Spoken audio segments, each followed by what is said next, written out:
শেষ জামানায় কিন্তু মুমিন ব্যক্তিদের মধ্যে অনেক মুমিন ব্যক্তির স্বপ্ন কিন্তু সত্য হবে, এটাও এসেছে। মুমিন ব্যক্তির স্বপ্নও কিন্তু সত্য হবে। কোরআনে এমনও দলিল আছে যে কাফেরের স্বপ্নও সত্যি হয়েছে। কোন সূরায় আছে কে বলতে পারবেন? কাফের ব্যক্তির স্বপ্নও সত্যি হয়েছে এমন দলিল কোরআনের কথায় আছে, কে বলতে পারবেন? হ্যাঁ, সূরা ইউসুফ। কি না আপনার? জি, আশিক। ঠিক আছে, মাশাআল্লাহ। আশিক ভাইয়ের জন্য আমাদের একটা হাদিয়া থাকবে ইনশাআল্লাহ, আপনি আলোচনা শেষে নিয়ে যাবেন। তো ইউসুফ আলাইহিস সালামের যে ঘটনা সূরা ইউসুফ, সেখানে আছে যে অমুসলিম দুজন ব্যক্তির স্বপ্ন সত্য হয়েছে, হয় নাই? একজন এসে বলেছেন আমার মাথায় রুটি রুটি খেয়ে নিচ্ছে পাখি। আরেকজন বলেছে আমার হাতে ছিল শরাব, এই শরাব আমি পান করাচ্ছি রাজাকে, বাদশাকে। ইউসুফ আলাইহিস সালাম বললেন যে পান করাচ্ছে বাদশাকে সে নাজাত পেয়ে যাবে জেল থেকে, আর যার মাথা থেকে রুটি খাওয়া হচ্ছে তাকে শুলদণ্ড দেওয়া হবে। ঘটনা সত্য ছিল তো?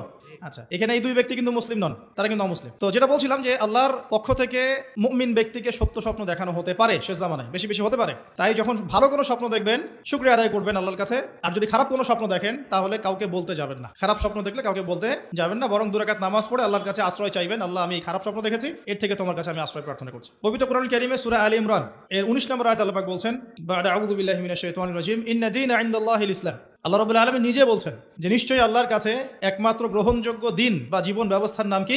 ইসলাম। ইসলাম শব্দের অর্থ কি? আমরা বলি শান্তি। সত্যিকার অর্থে ইসলাম শব্দের অর্থ হচ্ছে আত্মসমর্পণ করা। কি করা?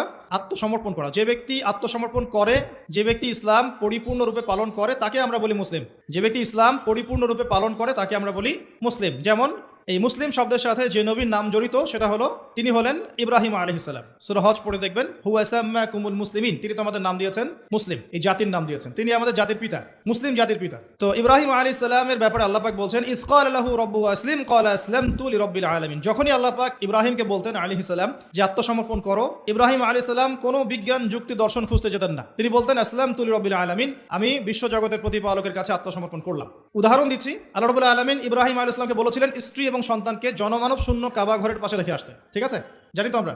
ইব্রাহিম আলাইহিস সালাম জানতেন সেখানে কোনো মানুষ নেই, কোনো পানি নেই, কোনো প্রাণীও নেই, না খাবার আছে, না পানি আছে, না কোনো প্রাণী আছে। এরপরেও তিনি স্ত্রী এবং সন্তানকে সেখানে রেখে আসলেন। আল্লাহ পাককে প্রশ্ন করলেন না কেন রেখে আসবো, এর পিছনে কারণ কি, যুক্তি কি, দর্শন কি, জিজ্ঞেস করেছেন?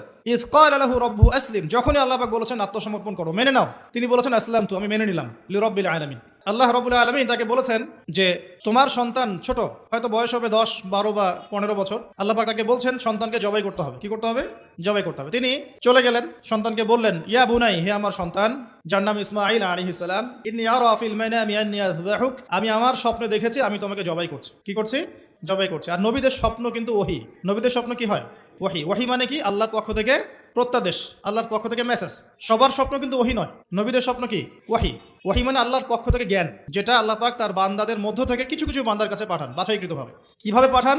আল্লাহ পাক ফেরেশতার মাধ্যমে পাঠান। নবীদের স্বপ্ন ওহী। আর শেষ জামানায় কিন্তু মুমিন ব্যক্তিদের মধ্যে অনেক মুমিন ব্যক্তির স্বপ্ন কিন্তু সত্য হবে, এটাও এসেছে। মুমিন ব্যক্তির স্বপ্ন কিন্তু সত্য হবে।